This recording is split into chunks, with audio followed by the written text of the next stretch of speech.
حضرت امام حسین علیہ السلام فرماتے ہیں، ہم اہل بیت بخشش نہیں کرتے مگر لوگوں کی معرفت کے مطابق۔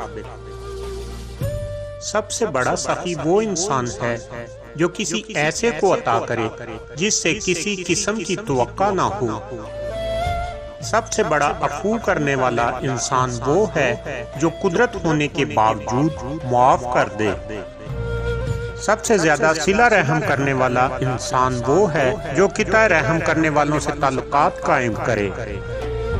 جو کسی مومن کے کرب و غم کو دور کرے، خدا اس کے دنیا و آخرت کے غم کو دور کرے گا۔ ذلت کی زندگی سے عزت کی موت کہیں بہتر ہے۔ خدا کی نعمتوں میں سے ایک لوگوں کو تمہارے پاس حاجت کے لیے آنا ہے، پس اس نعمت پر حزن و ملال محسوس نہ کرو۔ سخاوت کرنے والا سردار قرار پاتا ہے اور بخل کرنے والا ذلیل و رسوا ہوتا ہے۔ دوست وہ ہے جو تمہیں برائی سے بچائے، دشمن وہ ہے جو تمہیں برائیوں کی ترغیب دلائے۔ میں موت کو سعادت اور ظالموں کے ساتھ زندگی کو لائق ملامت سمجھتا ہوں۔ ظالموں کے ساتھ زندہ رہنا خود ایک ظلم ہے۔ اگر لوگ موت کو عقل سے اس کی واقعی شکل کے ساتھ تصور کرتے تو دنیا ویران ہو جاتی۔ جو شخص اپنی موت میں تاخیر چاہتا ہو اور چاہتا ہو کہ اس کے رزق میں اضافہ ہو تو اسے چاہیے کہ وہ صلہ رحمی کرے۔ زندگی کا کوئی اعتبار نہیں، جس قدر ممکن ہو دوسروں کے کام آؤ۔ اگر دنیا میں انقلاب لانا چاہتے ہو تو تکذیب نفس کا آغاز خود سے کرو، دنیا خود بدل جائے گی۔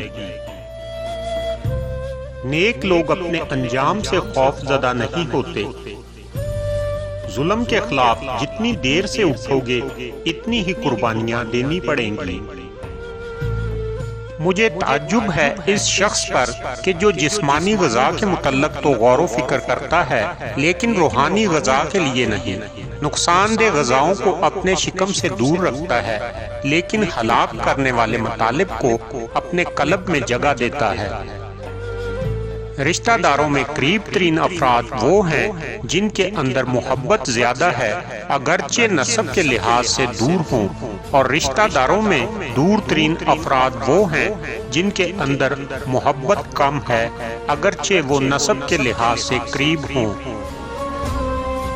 انسان کی پستی و ذلت یہ ہے کہ نعمت کا شکر ادا نہ کرے۔